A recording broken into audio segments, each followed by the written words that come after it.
Is it even mine? 4 words. That's all it took for Daniel Ashford to destroy everything he'd ever loved. 4 words spoken in anger, in doubt, in a moment of weakness that would haunt him for the rest of his life. Standing in their penthouse bedroom, surrounded by tiny onesies and half-assembled baby furniture, Daniel looked at his pregnant wife and asked the one question that could never be taken back. The woman carrying his child, the brilliant architect he'd married 3 years earlier, the love of his life, stared at him like he was a stranger, and then Daniel said the words that would shatter both their lives. Get out. I want you out of this house. Becca, pregnant with his son, grabbed what she could carry and left. Daniel threw out his own wife because someone convinced him she was lying. Someone made him believe his marriage was built on betrayal. But here's what makes this story truly devastating. Daniel didn't come up with that suspicion on his own. Someone planted it in his mind. Someone close to the family had been whispering lies, manipulating evidence, and systematically destroying his marriage from the inside. And by the time Daniel discovered the truth, it was already too late. This is the story of a billionaire CEO who had it all. A $3.2 billion tech empire, a devoted wife, a baby on the way, and lost everything because he believed the wrong person. Daniel Ashford built his company from a college startup to a Fortune 500 powerhouse in 15 years. He was brilliant, driven, unstoppable. But none of that mattered when someone he trusted used his own fears against him. The question is, how does a man smart enough to build a billion-dollar empire become blind enough to throw out his own pregnant wife? What kind of manipulation can make you doubt the person who's never given you a reason to? And who would benefit from tearing apart a marriage? Before we get into the full story, I need you to do something. If this resonates with you, if you've ever trusted the wrong person, or watched someone you love get manipulated, or made a choice you couldn't undo, hit that like button right now. Drop a comment telling me where you're watching from. And subscribe, because stories like this need to be shared. Someone in your life needs to hear what happened to Daniel before they make the same mistake. Because what you're about to hear isn't just about a marriage falling apart.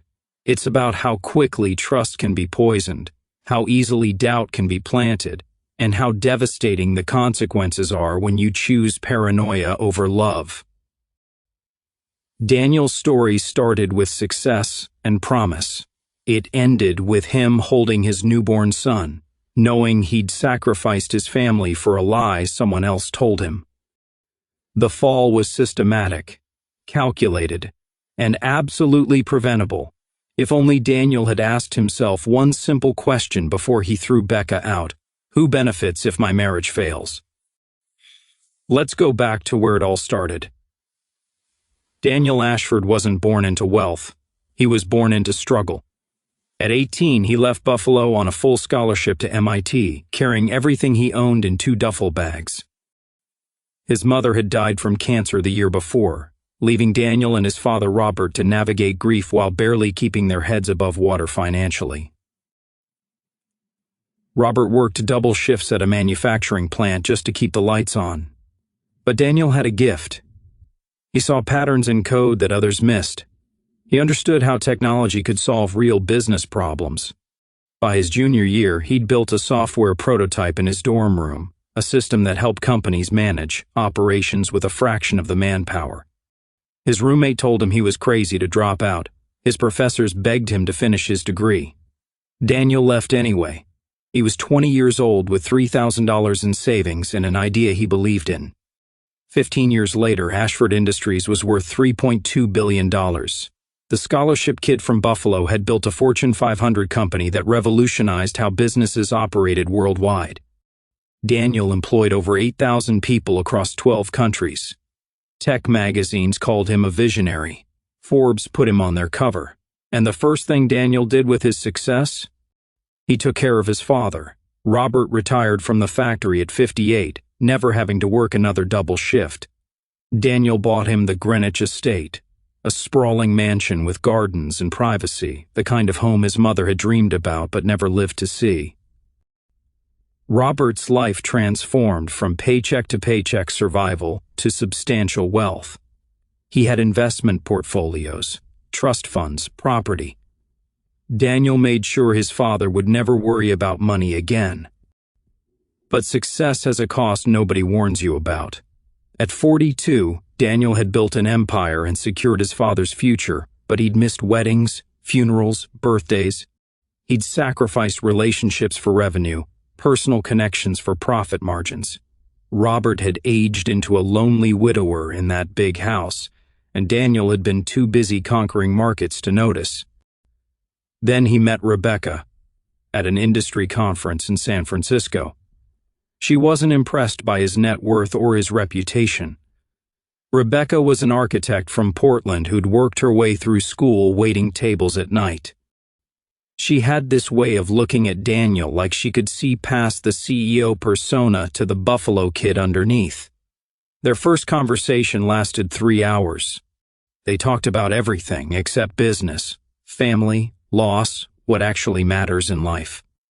Becca, as Daniel started calling her, was everything he didn't know he needed. She was brilliant but grounded, ambitious but kind.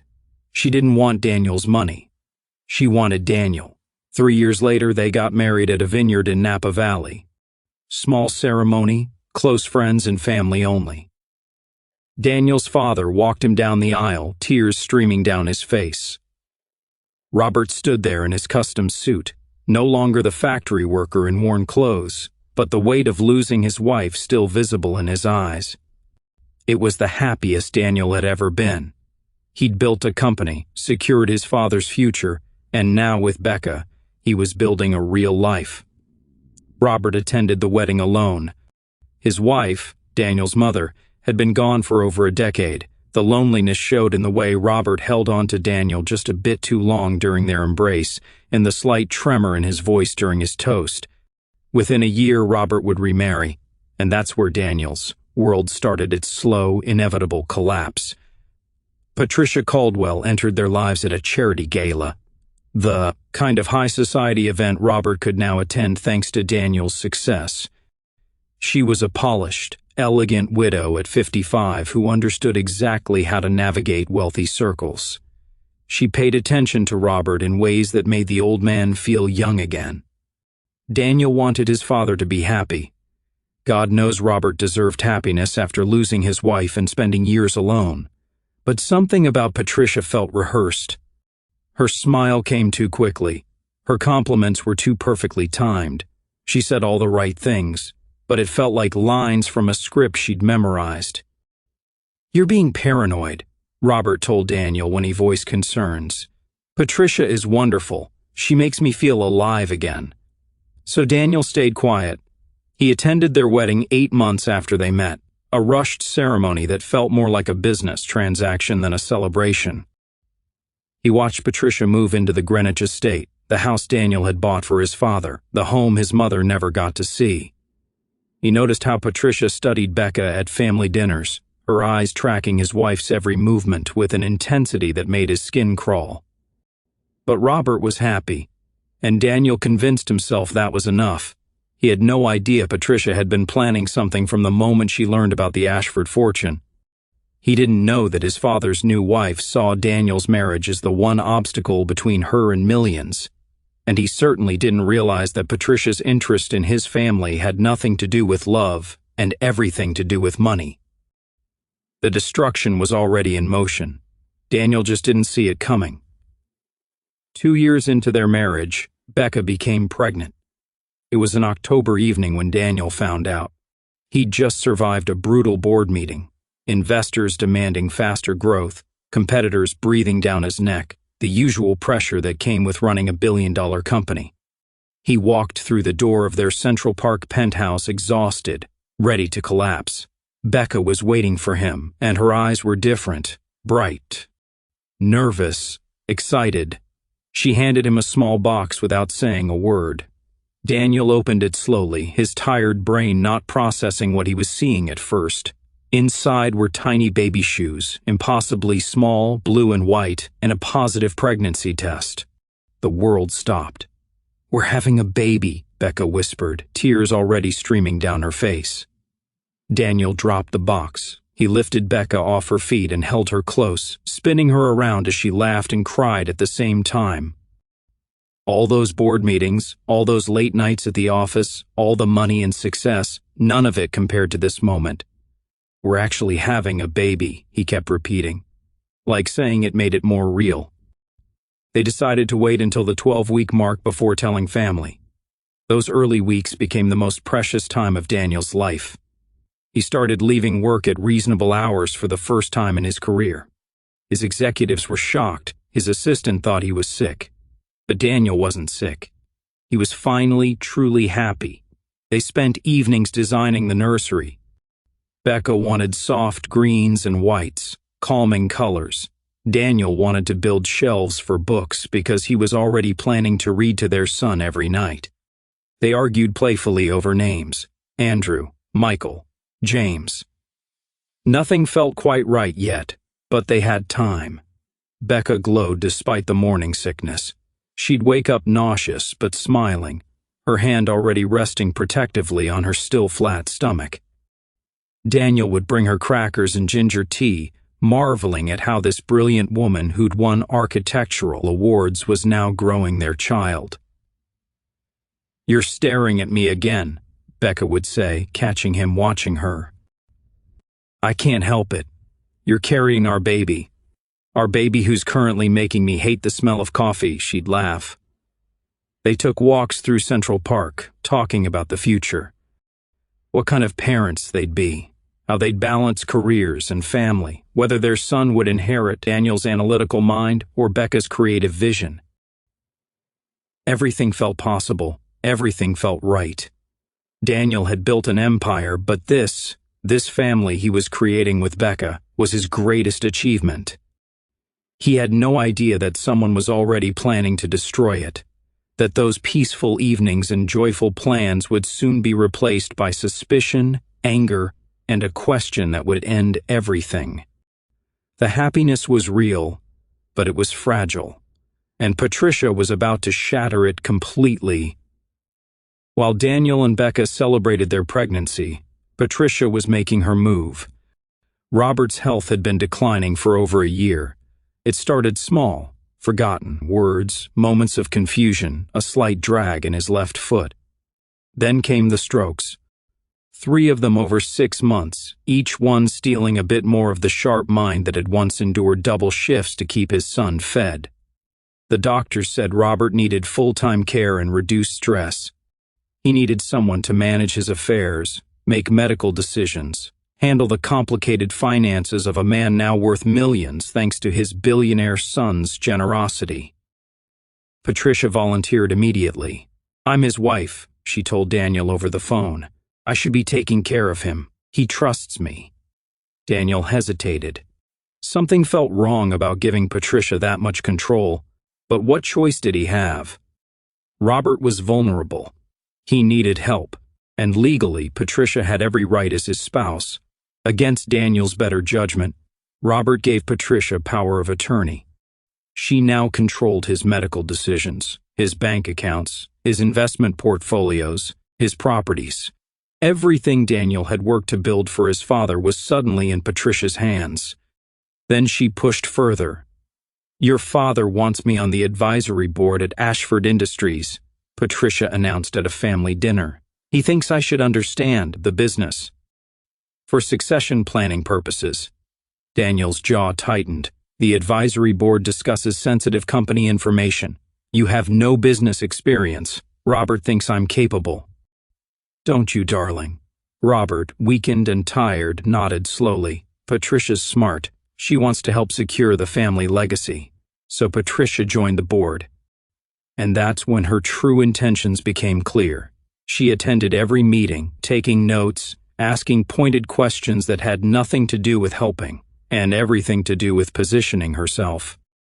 How was the succession plan structured? What happened to Daniel's shares if something happened to him? Were there provisions in Robert's estate that needed updating? What about the family trust? "We should modernize everything," Patricia would say, her voice honey-sweet. Make sure Robert's estate is properly structured. And the succession planning for Ashford Industries needs updating too. What happens if Daniel has children? Shouldn't Robert have a say in how his grandchildren inherit? But the changes Patricia suggested weren't about protection or planning. She was trying to insert herself into Robert's substantial estate and gain influence over the Ashford Industries succession. She wanted access to millions now, and potentially billions later. Daniel refused every single request. "My father's estate stays as currently structured," he told Patricia firmly, after one particularly aggressive pitch. "And Ashford Industries succession planning is company business, not yours. Nothing changes." Patricia's smile never faltered, but her eyes turned ice cold. "You're being disrespectful to Robert. I'm his wife. I'm trying to protect his interests." "No, you're trying to protect your own interests. And I see exactly what you're doing." The tension exploded after that conversation. Patricia stopped pretending to be pleasant around Daniel. She'd corner him at family gatherings, pushing her agenda with barely concealed hostility. She'd whisper to Robert when she thought Daniel couldn't hear, planting seeds about loyalty, about Daniel not respecting his father's wishes, about how ungrateful successful children become. And then she started watching Becca. Daniel noticed it at a dinner celebrating Robert's birthday at the Greenwich estate. Patricia's gaze kept drifting to Becca's growing belly, studying her with an intensity that made Daniel's skin crawl. She asked questions about Becca's background, her family, her life before Daniel. It felt like an interrogation disguised as polite conversation. When Becca excused herself to the restroom, Patricia leaned over to Daniel. "Your wife is lovely," she said quietly. "I hope she's everything you think she is." "What's that supposed to mean?" "Nothing at all. Just that you have so much to lose if things aren't what they seem. Your father's trust in you, the company's succession, your reputation. A scandal involving your wife would be devastating. For everyone." Daniel felt ice in his veins. That wasn't a comment. It was a threat. Patricia smiled and changed the subject, but the message was clear. She was studying his marriage, looking for weaknesses, searching for a way to create the chaos she needed. Daniel's refusal to give her control over the family fortune had made him her target, and Patricia was about to show him exactly how far she'd go to destroy anyone standing in her way. At 13 weeks pregnant, Becca and Daniel decided it was time to share their news with the family. They drove to the Greenwich estate on a Saturday evening, Becca's hand resting protectively on her small bump. Daniel felt oddly nervous, though he couldn't explain why. This should be a celebration. His father deserved to know he was going to be a grandfather. The mansion looked imposing as they pulled up the long driveway. Patricia had redecorated extensively since moving in, replacing the warm family photos Daniel's mother had collected with cold modern art. The gardens his mother had loved were now manicured to sterile perfection. Daniel hated visiting, but he did it regularly for Robert's sake. Patricia greeted them at the door with her trademark smile. "Daniel, Rebecca, how wonderful to see you both." But her eyes went immediately to Becca's midsection, lingering just a moment too long. Robert was having a good day. His speech was clear, his movement steady, and when he embraced Becca, his joy was genuine. "You look radiant," he told her, and Becca beamed. Dinner was elaborate, an unnecessary spread prepared by the estate's chef. Patricia had always insisted on formality, turning simple family meals into production events. They made small talk through the first course, Patricia asking about Daniel's work, Becca's latest architectural projects, meaningless pleasantries. Finally, over the main course, Daniel made the announcement. "Dad, Patricia, we have some wonderful news. Becca and I are expecting. You're going to be grandparents." Robert's face transformed. He set down his fork, his eyes filling with tears. He stood shakily from his seat, moving around the table to embrace them both. "This is the best news," he said, his voice thick with emotion. "The absolute best news. Your mother would be so happy, Daniel. So incredibly happy." Daniel felt his own eyes burning. His mother should have been here for this. She would have loved Becca. She would have been planning nursery colors and knitting tiny blankets. Patricia's reaction was different. She stood slowly, walked over with measured steps, and kissed Becca's cheek. "How wonderful," she said, her tone perfectly calibrated between warm and formal. "When are you due?" "Late May," Becca answered, her hand instinctively moving to her belly. "We're thrilled." "As you should be," Patricia replied. Then came the questions. Detailed, probing questions that felt more like an interrogation than congratulations. Who was Becca's doctor? What hospital had she chosen? Were there any complications so far? Had she experienced any unusual symptoms? Was this her first pregnancy? Were there twins in either family? Becca answered patiently, but Daniel watched Patricia take mental notes of everything. The doctor's name, the hospital location, the due date, every detail Becca shared. "You must be so excited to be starting a family," Patricia said, refilling Becca's water glass with unnecessary attentiveness. "Children change everything, don't they? Your whole life, your priorities, your relationships." Something in her tone made Daniel's stomach tighten. Robert was oblivious, already talking about how he'd teach his grandchild to fish, about setting up a college fund, about the legacy continuing. But Daniel couldn't shake the feeling that Patricia was studying them, calculating something, planning her next move. As they left that evening, Patricia stood on the porch watching their car disappear down the driveway. Daniel saw her in the rearview mirror, her pleasant mask gone, her expression cold and thoughtful. "That was nice," Becca said, exhausted but happy. "Your dad is so excited." Daniel forced a smile and took her hand, but the unease settled deep in his chest and refused to leave. 3 weeks passed. Becca's pregnancy progressed beautifully, and Daniel had almost convinced himself that his unease about Patricia was paranoia. Then Martin Weston called. Weston had been the Ashford family attorney for 30 years. Daniel had hired him when Ashford Industries first took off, and Weston had since managed the legal structure of Daniel's trust, guided Robert through setting up his estate after Daniel's success, and handled every major financial decision for the family. If Weston wanted an urgent meeting, something was seriously wrong. Daniel arrived at Weston's office on a Thursday afternoon. The older man looked uncomfortable, a folder sitting on his desk like it contained something toxic. "Daniel, I'm going to be direct because we've known each other too long for games," Weston began. "Patricia came to me yesterday with some concerning information about Rebecca." Daniel's blood went cold. "What information?" Weston slid the folder across his desk. Inside were printed screenshots of text messages and several photographs. "Patricia claims these prove Rebecca has been having an affair. She says Rebecca confided in her, admitted the baby might not be yours. Patricia wanted me to help her convince you to demand a paternity test." Daniel stared at the materials, his mind struggling to process what he was seeing. The photos showed Becca having coffee with a man Daniel didn't recognize. They were taken from a distance, clearly surveillance shots. The text messages were fragments, pieces of conversations with context deliberately removed, that could look intimate if you wanted them to. "This is insane," Daniel said, his voice tight. "Becca wouldn't. She's not capable of this." "I agree," Weston said firmly. "Daniel, look at these screenshots closely. The metadata doesn't match. These have been edited. And those photos? That's professional surveillance. Someone was following your wife." "Patricia," Daniel said flatly. "I can't prove it definitively, but yes, I believe so. Daniel, I've known you since you first made your fortune. I've watched you build your father's security and establish the family trust. Patricia isn't what she seems."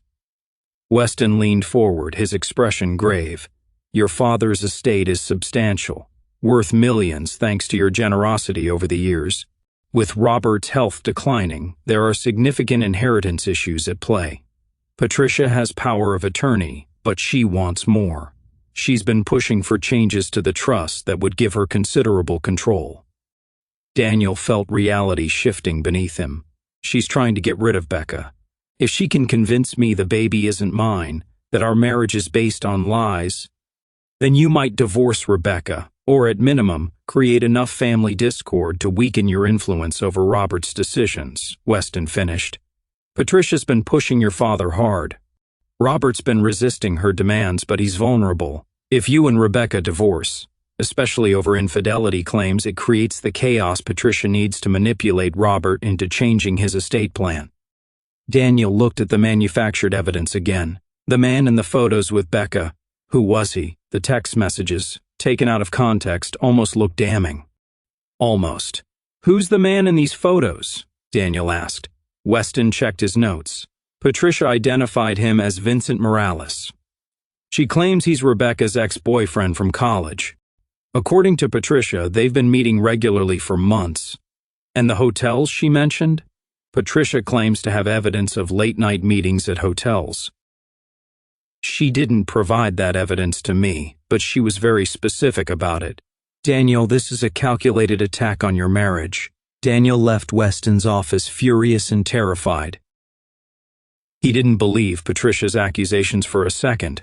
Becca was incapable of deception, but he knew how insidious doubt could be, how it could grow in dark corners of your mind even when you didn't want it to.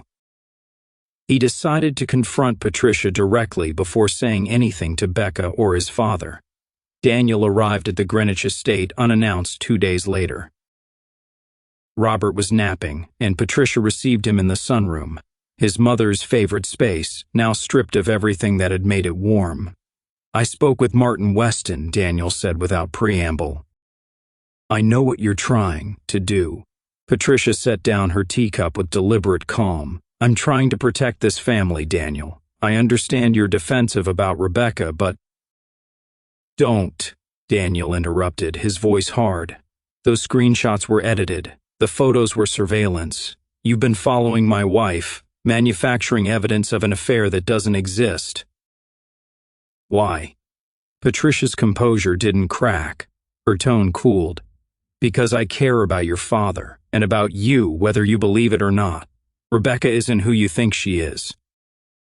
That man in the photos? Vincent Morales, her ex-boyfriend from college. They've been meeting regularly for months. Daniel felt his certainty waver despite himself. An ex-boyfriend? Even if that's true, and I don't believe it is, having coffee with an ex isn't an affair. It's more than coffee, Daniel. Patricia stood, smoothing her dress. They've been seen together at hotels, late-night meetings. Your wife is lying to you and you're too blinded to see it. That baby she's carrying might not even be yours. Show me real proof. Not edited screenshots and distant surveillance photos. Patricia walked to the window, her back to him. I'm trying to save you from humiliation. From being trapped in a marriage built on lies. Don't you want to know the truth? Don't you deserve to know if that child is actually yours? The truth is you're a manipulative liar trying to destroy my marriage so you can control my father's estate, Daniel said, his voice rising. And I'm done pretending otherwise. Stay away from Becca. Stay away from me. When my father passes, and I pray that's many years from now, I'll make sure you get exactly what you deserve from his estate. Nothing. He turned to leave, but Patricia's voice stopped him. You're making a mistake, Daniel. I have more evidence than what I showed Weston. Hotel security footage, credit card receipts, text messages that prove your wife has been betraying you, but you're too proud to see it. Daniel left without responding, his heart pounding. He should have gone straight home to Becca, told her everything, and laughed about Patricia's pathetic schemes together. But he didn't, because Patricia had done something devastating. She'd planted a seed of doubt, and once planted, doubt grows in the darkness, feeding on fear and insecurity until it destroys everything you thought was certain. Daniel had just made the biggest mistake of his life, and he didn't even know it yet. The messages were from a number saved as VM Vincent Morales, the ex-boyfriend. Daniel's hands trembled as he read them. Can't wait to see you tomorrow. Been thinking about you. This stays between us. His world tilted. Becca had told him it was just a 20-minute coffee catch-up. But these messages said something completely different. Patricia's words flooded back. Hotels, late nights, affairs. Daniel stormed into the bedroom where Becca was folding tiny baby clothes, her face peaceful and content. She looked up, surprised to see him. "Vincent Morales," he said, holding up her phone. "You told me it was just coffee, but these messages say otherwise." Becca's expression shifted from surprise to shock. "You went through my phone? Can't wait to see you. Been thinking about you. This stays between us. Want to explain what's really going on?" "Vincent is helping me plan something private," Becca said, her voice shaking. "But it's none of your business, because you clearly don't trust me anyway. Helping you plan what? Secret hotel meetings?" Becca's face went pale. "What are you talking about?" "Patricia showed me photos, Becca. You and Vincent, multiple meetings, late nights, hotels, and now these messages. What am I supposed to think? That your wife isn't cheating on you?" Becca shouted, tears streaming down her face. "Vincent is a contractor, Daniel. I've been planning a surprise renovation of your home office for your birthday. He's been helping me with designs and estimates. Those hotel meetings? They were at the hotel's design showroom, but you'd know that if you'd asked me instead of spying on me." Daniel felt reality shifting, but Patricia's poison ran too deep. He'd gone too far to back down now. Pride and paranoia merged into something toxic and destructive. "And the baby?" The words came out before he could stop them. "Is it even mine?" Silence. The question hung between them like a bomb that had already detonated. Becca's face crumbled. All the color drained from her cheeks. She stared at Daniel like he'd physically struck her. "Get out," Daniel said, his voice cold. He couldn't take the words back now. Couldn't admit he was wrong. His pride wouldn't let him. "I want you out of this house." Becca didn't argue, didn't scream, didn't defend herself further. She simply grabbed her purse and coat with shaking hands, moving past Daniel like he was a stranger. "Where are you going?" "Away from you," she said, her voice hollow and broken. "I'm carrying our child, Daniel. Your child. I've never been with anyone else. I've never lied to you. I've never given you a reason to doubt me, and you just asked me if you're the father." She paused at the bedroom door, one hand on her belly, tears streaming down her face. "I can't stay here. I won't stay with someone who thinks so little of me." The door closed behind her. Daniel heard her footsteps in the hallway, the elevator chime, and then silence. He stood frozen in their bedroom, surrounded by tiny onesies and half-assembled furniture. The renovation plans Vincent had been helping with, for Daniel's birthday. The surprise Becca had been planning out of love. And Daniel had thrown out his pregnant wife because he believed a liar instead of the woman who'd never given him a reason to doubt.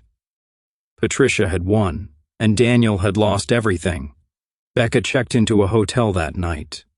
The next morning she flew to Portland to stay with her parents. Daniel stood in their empty penthouse, still convinced he was right. She should come back.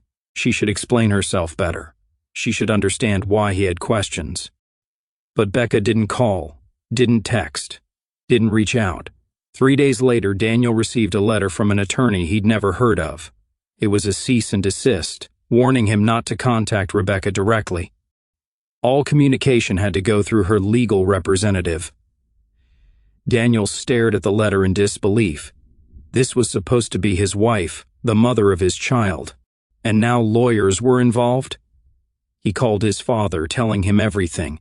Patricia's accusations, the photos, the confrontation, Becca leaving. Robert, despite his weakened state, was horrified. "Son, Patricia has been playing you," Robert said, his voice urgent despite its frailty. "Becca's a good woman. She loves you. You need to fix this before it's too late." But Daniel's pride was a wall he couldn't climb over. If Becca was innocent, she'd fight to prove it. She'd come back and clear this up. Instead, she hired a lawyer and ran to Portland. "Because you broke her heart." Robert's frustration was clear. "You asked if the baby was yours. Do you understand how devastating that is? You didn't just question her loyalty. You questioned everything." Daniel hung up, still convinced he was justified. Meanwhile, Patricia visited regularly, her sympathy perfectly calculated. "I'm so sorry this happened," she'd say, sitting in Robert's living room. "But better to know now than after the baby arrives. You can demand a paternity test through the courts." "I don't want a paternity test," Daniel would respond. "I just want the truth." "The truth is what I showed you," Patricia would remind him. "Those meetings, those messages. Your wife was hiding something." Weeks became months. Becca's pregnancy progressed without Daniel. He heard updates through his father. She was healthy, the baby was growing, everything was going well. Each piece of news was a dagger to his heart. At 24 weeks, Robert called with news. "It's a boy. They did the ultrasound. Your son is healthy." Daniel sat in his office, staring at the city below, knowing he should be at that ultrasound. Should be seeing his son's face on the screen. Should be holding Becca's hand. But his pride kept him frozen. The company began suffering. Daniel, once sharp and focused, became distracted. He missed important details in contracts. He snapped at executives. Board members noticed his attention wavering. A crucial deal with a major client fell through because Daniel forgot a key meeting. The stock price dipped 5% in one day. Investors started asking questions about leadership stability. Patricia watched it all with satisfaction, continuing to whisper poison whenever she had the chance. "You're better off without her. The company will recover. You'll move on." But Daniel wasn't moving on. He was drowning. At 32 weeks pregnant, Becca sent a message through her lawyer. She wanted to establish custody arrangements and child support before the baby arrived. No mention of reconciliation. No suggestion of fixing their marriage. It was over. Would you have handled this differently? If someone you didn't trust told you your spouse was cheating, would you have believed them or trusted your partner? Subscribe and drop your thoughts in the comments, because what happens next shows Daniel exactly how wrong he was, and by then, it would be far too late to take any of it back. 5 months after Daniel threw Becca out, a man named Vincent Morales showed up at Ashford Industries, demanding to see Daniel immediately. Daniel's assistant tried to turn him away, but Vincent was insistent. "Tell him if he doesn't see me in the next 5 minutes, I'm going to every media outlet in this city with a story about how Daniel Ashford destroyed his pregnant wife over lies." Daniel agreed to the meeting, curious and angry. When Vincent entered his office, Daniel recognized him immediately from Patricia's surveillance photos. The ex-boyfriend. The supposed affair. Vincent didn't sit down. He slammed a thick folder on Daniel's desk. "I'm here because Becca doesn't know I'm doing this, and she'd probably kill me if she found out," Vincent started, his voice tight with anger. "But what you did to her is unforgivable, and I'm done watching her suffer. I don't need to hear, 'Yes, you do.' Open the folder." Daniel opened it. Inside were receipts from design showrooms, emails discussing office layouts and color schemes, contractor agreements with Vincent's company name, and design plans for a home office renovation. Everything was dated, time-stamped, fully documented. "Your wife hired me to create your dream workspace," Vincent said. "She spent months researching what you liked. She interviewed your colleagues about your preferences, looked at photos of offices you'd admired. She was going to unveil it on your birthday as a surprise." Daniel's hands shook as he flipped through page after page of evidence. Paint samples, furniture catalogs, lighting fixtures, budget spreadsheets in Becca's handwriting. "Those hotel meetings Patricia told you about," Vincent continued. "The Waldorf has a design showroom on the 4th floor. My wife Lisa and I met Becca there 6 times to look at furniture displays. Lisa's an interior designer. She was consulting on the project. Here are the photos, time-stamped, showing all 3 of us. Here are the showroom's visitor logs with our signatures." Daniel felt his carefully constructed reality crumbling. "And those text messages?" Vincent pulled out his phone, showing the full conversations. "Can't wait to see you tomorrow. That was about a shipment of custom bookshelves arriving. Been thinking about you. I was suggesting we had a reading corner because Becca mentioned you loved reading. This stays between us, because it was a surprise, you idiot." Vincent leaned forward, his voice cold. Your stepmother had a private investigator follow your wife. She deliberately edited photos and manipulated context to make innocent meetings look suspicious. And you fell for it because you let that woman poison your mind. I didn't know. You should have known. You should have trusted Becca. She's been alone through most of this pregnancy because you chose lies over love. Vincent pulled out one more document.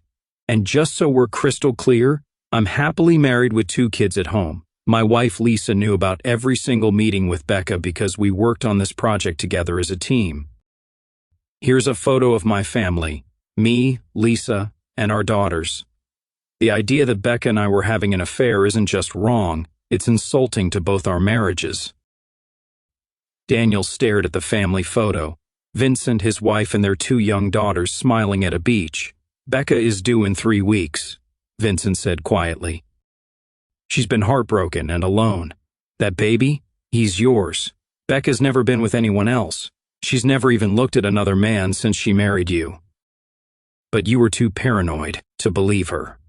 Vincent turned to leave, then stopped at the door. She loved you completely, and you threw her away because you trusted a con artist instead of your wife. The door closed. Daniel sat alone in his office, surrounded by evidence of his catastrophic mistake. The renovation plans, the receipts, the proof that every single thing Patricia told him was a lie. He destroyed his marriage, abandoned his pregnant wife, and missed months of his son's development, all because he chose paranoia over trust. After Vincent left, Daniel sat in his office for hours. The evidence of his mistakes spread before him. Then he picked up the phone and called Martin Weston. I need everything you have on Patricia. Everything. Financial records, background checks, communication logs. I don't care what it costs. Already done, Weston replied.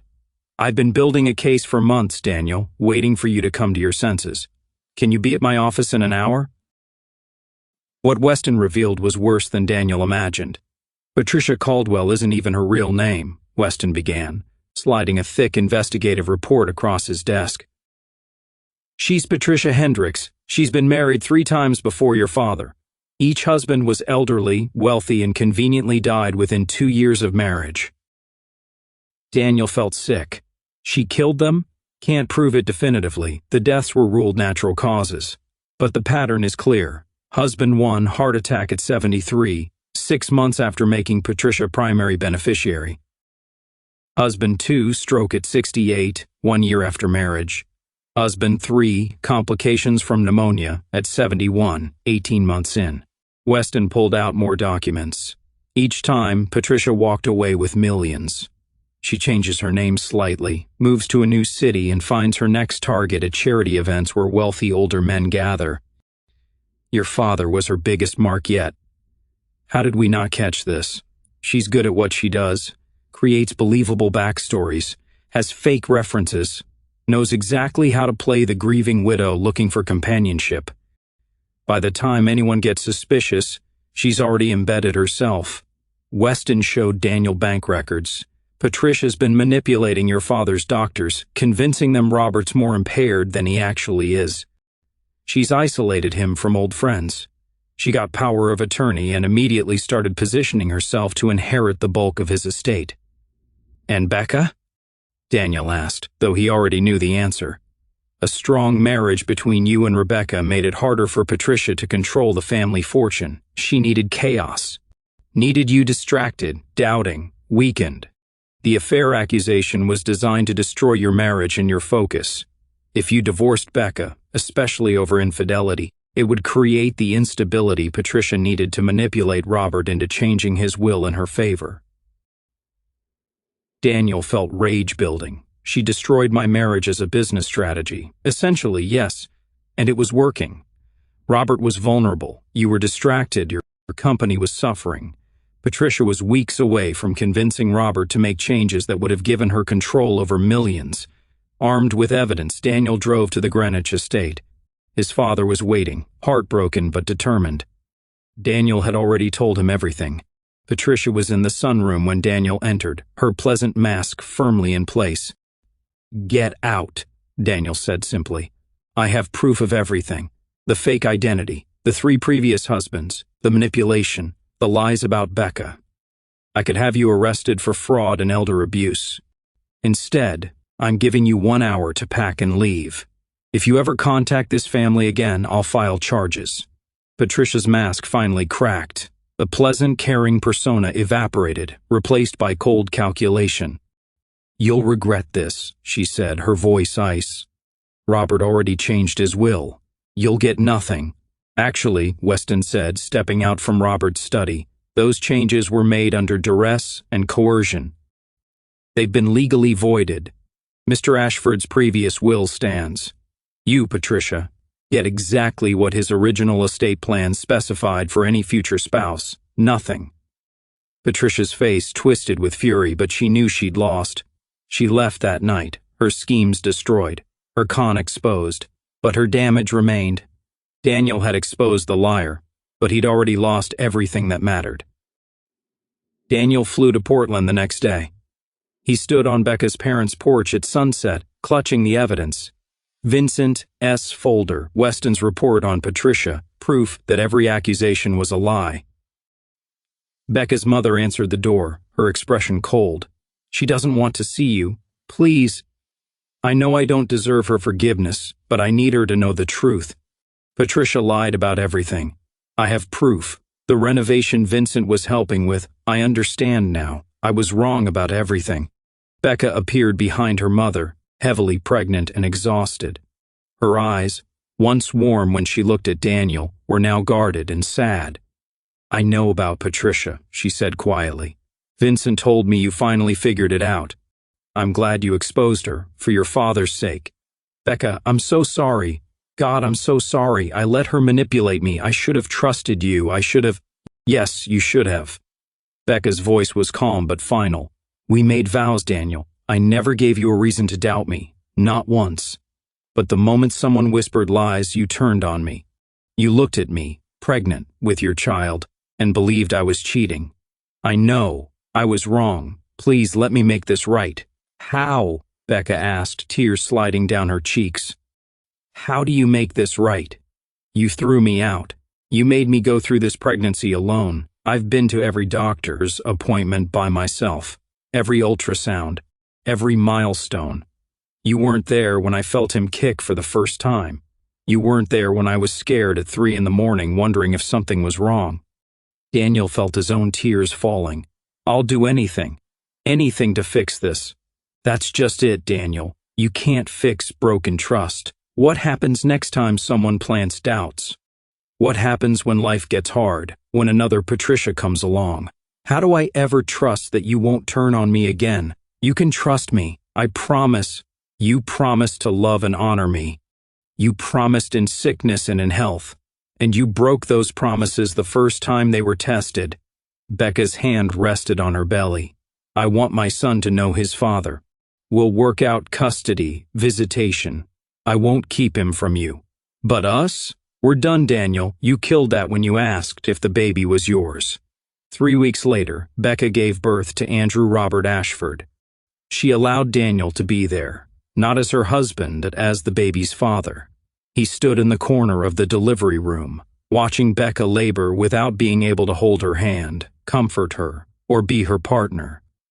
When Andrew was born, healthy and perfect, the nurse placed him in Daniel's arms for the first time. Daniel looked down at his son, his eyes, his nose, undeniably his child, and wept. He'd won against Patricia. He'd exposed the lies, he had the truth, but he'd lost the family he could have had. Daniel returned to New York broken. He'd won against Patricia, but lost everything that mattered. The collapse of his world continued systematically. Word spread through business circles about his personal crisis and Patricia's schemes. Investors grew nervous.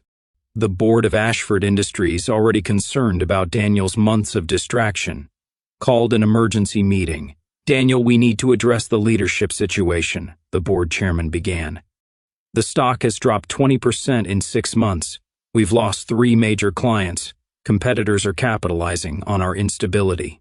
Daniel sat at the head of the table, the same table where he'd built strategies that revolutionized the industry. Now he could barely focus on the words being spoken. "We're suggesting you take a leave of absence. Handle your personal matters. Come back when you're ready." Daniel refused initially. Ashford Industries was his creation, his legacy. He'd built it from nothing. But his effectiveness was gone.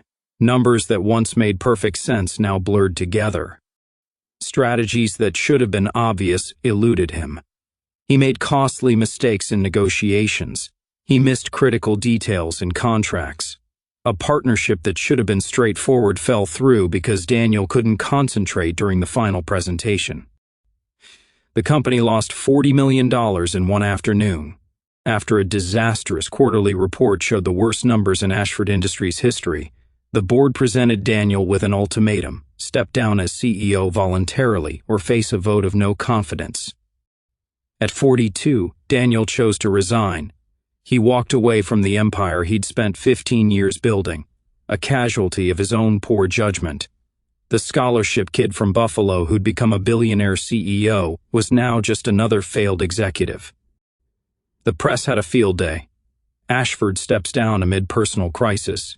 Tech giant's founder loses control of company, from Fortune 500 to forced out. Daniel moved to a smaller apartment. The penthouse he'd shared with Becca held too many memories. He took consulting jobs to stay occupied, but the fire was gone.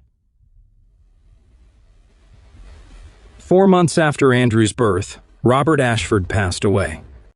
The strokes had weakened him, but those who knew him believed he'd really died from heartbreak, watching his son destroy his own life, unable to fix it. Robert's final words to Daniel were a plea: make things right with Becca. Don't let pride cost you everything. But it was already too late. Daniel inherited the Greenwich estate and the bulk of his father's fortune. Millions added to the billions he'd already accumulated. But the wealth felt like ashes. He'd lost his father, his wife, his company, and his self-respect. He had money, he had property, he had investments that would keep him comfortable for 10 lifetimes. But he didn't have his family, and all the money in the world couldn't buy that back. 2 years later, Daniel lived in a modest apartment in Manhattan, consulting part-time and spending his designated weekends with Andrew. The boy was brilliant and happy, with Becca's kind eyes and Daniel's determined chin. Andrew called Daniel Daddy and ran into his arms every other Friday when Daniel picked him up. Those weekends were Daniel's only joy, teaching Andrew to stack blocks, reading him bedtime stories, watching him discover the world. But Sunday evenings were agony. Dropping Andrew back at Becca's apartment, watching his son toddle back to his mother, knowing Daniel only got fragments of his child's life. He missed first words, first steps, the daily moments that made a childhood. Becca had moved on with her life. She'd built a successful architectural firm, won awards, created a stable home for Andrew. She dated occasionally, Daniel heard through mutual acquaintances, though nothing serious. She remained cordial for Andrew's sake, but the warmth was gone. The woman who'd once looked at him with complete love now treated him like a business associate. Daniel tried everything to win her back. He sent letters, long, detailed apologies explaining Patricia's manipulation and his regret. He sent flowers on her birthday, on their wedding anniversary that no longer existed. He showed up at Andrew's daycare events, hoping proximity would soften her heart. None of it mattered. "I forgive you for Andrew's sake," Becca told him once when he begged for another chance. "But forgiveness doesn't mean reconciliation. You broke something that can't be fixed.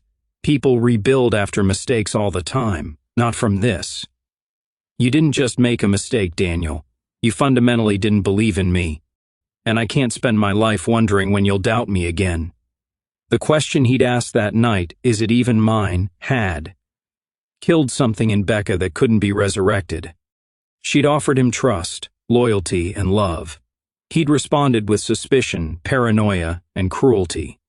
Daniel saw his son grow, a bittersweet privilege granted by Becca's generosity. He taught Andrew to ride a tricycle in Central Park. He read him stories during weekend visits.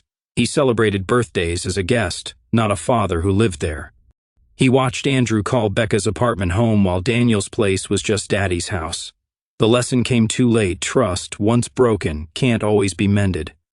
Believing lies instead of the person you love has consequences that echo far beyond the moment of betrayal.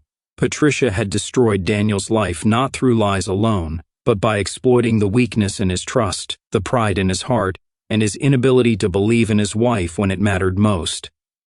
Daniel's empire was gone. His wife was gone. His intact family was gone. He had wealth, visitation rights with his son, and a lifetime of regret. In the end, Patricia won after all, not by stealing his fortune, but by destroying the things money couldn't buy. What would you tell Daniel if you could go back to that moment when Patricia first planted doubt? Would you tell him to trust his wife, to investigate Patricia instead? Like this video, share it with someone who needs to hear this story, and drop a comment telling me your thoughts. Subscribe because stories like this remind us what really matters in life. Because the real tragedy isn't that Daniel lost, it's that he had everything and threw it away himself.